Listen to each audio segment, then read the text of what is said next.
Setelah baginda Rasul wafat, pernah ketika berkumpul, Sayyidina Abu Bakar berkata kepada Sayyidina Umar, "Ya Umar, saya baiat kamu untuk menjadi khalifah." Jawab beliau, "Sayalah yang akan membaiat Tuan. Tapi Anda lebih utama dari saya Umar. Keutamaan saya akan saya berikan kepada Tuan untuk mendukung kekhalifahan Tuan." Di sini kelihatan wataknya yang tidak ambisius. Gagah, berani, perkasa, tapi tahu diri. Enggak nyelonong.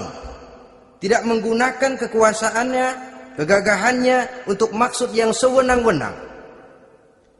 Oleh karena itu setelah Sayyidina Abu Bakar wafat, beliau dilantik menjadi khalifah, keluarlah pidatonya yang terkenal. Ayuhan nas, inni qad wullitu alaikum walastu bi khairikum. Hai manusia, aku telah dipilih menjadi pemimpin kamu, padahal aku bukanlah orang yang terbaik di antara kamu. Kalau tidaklah karena aku melihat keutamaan, keteguhan yang dapat melindungi kalian, berat rasanya aku memikul amanah ini. Sebab apa? Alangkah beratnya menunggu datangnya perhitungan di akhirat nanti terhadap Umar. Ini yang jadi motifnya memegang jabatan khalifah. Sungguh berat bagi Umar menunggu datangnya saat perhitungan. Sehingga seolah-olah kalau bisalah jadi Umar bin Khattab saja, jangan jadi khalifah kalau bisa. Tapi boya umat sudah kadang memilih. Sehingga benar kalau dalam satu hadis Nabi pernah mengajarkan jangan memberikan satu jabatan kepada orang yang memintanya. Sebab orang kalau sudah minta jabatan, apalagi pakai jilat-jilat, pakai upeti-upeti, tentu ada tendensinya. Ada batu di balik udang. Kalau udang di balik batu kan mungkin nggak kelihatan, tapi kalau batu di balik udang kelihatan betul itu. Ada maunya, ambisinya. Jangan memberikan satu jabatan kepada orang yang memintanya. Seakan di batinnya Sayyidina Umar menyesali. Kenapa Umar nggak jadi Umar saja, kok mau jadi khalifah gitu. Alangkah berat perhitungan buat saya di akhirat nanti. Nah, setelah jadi khalifah, sebagai satu i'tibar, saya akan mencoba mengemukakan beberapa sifatnya yang menonjol untuk pelajaran buat kita semua. Pertama, sikapnya terhadap keluarganya setelah beliau menjadi khalifah. Kedudukan sebagai keluarga Umar bin Khattab bukan merupakan kedudukan istimewa. Itu ditanamkan betul kepada keluarganya. Jangan karena bapakmu khalifah, lalu mentang-mentang anak khalifah kau merasa dapat fasilitas, merasa bisa berbuat semau-maumu, kau harus punya tanggung jawab dan beban moral, memberikan contoh yang lebih baik kepada rakyat.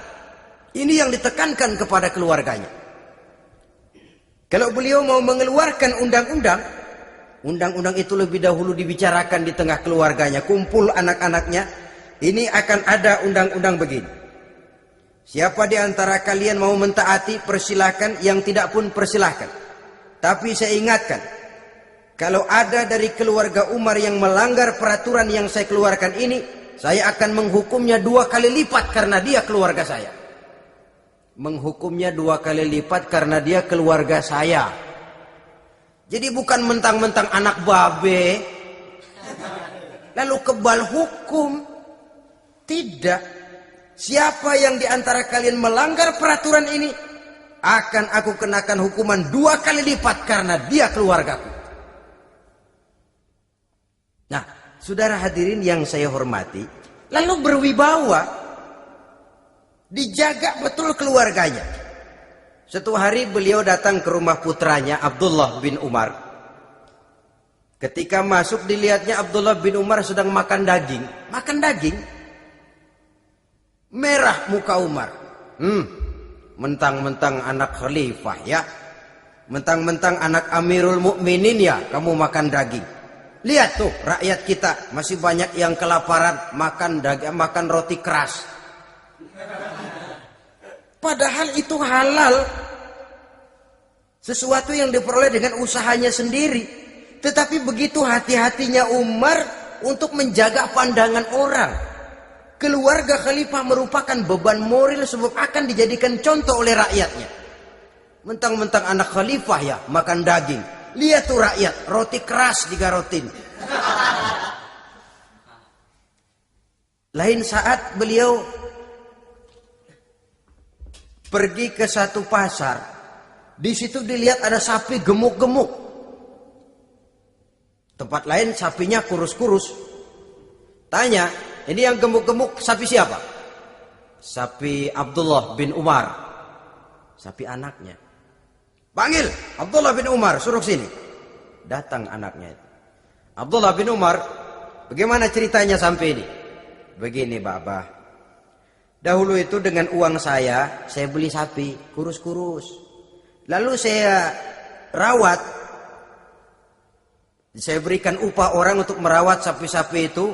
Sampai sekarang dia menjadi gemuk. Akan saya jual dan keuntungannya tentu sesuatu yang halal. Subhanallah, kata Umar. Kau ini anak Amirul Mukminin. Jual sapimu. Ambil modalnya, untungnya, masukkan baitul mal untuk urus kepentingan orang Islam.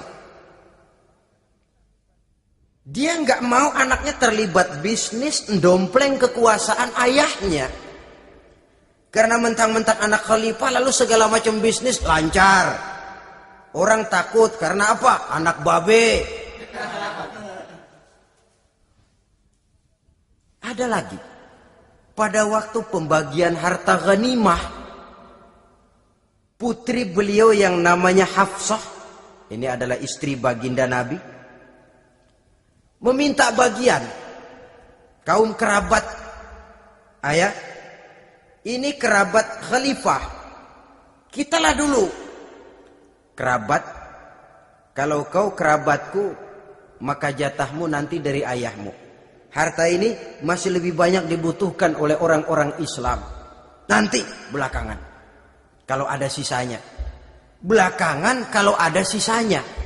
La haula wala quwata illa billah.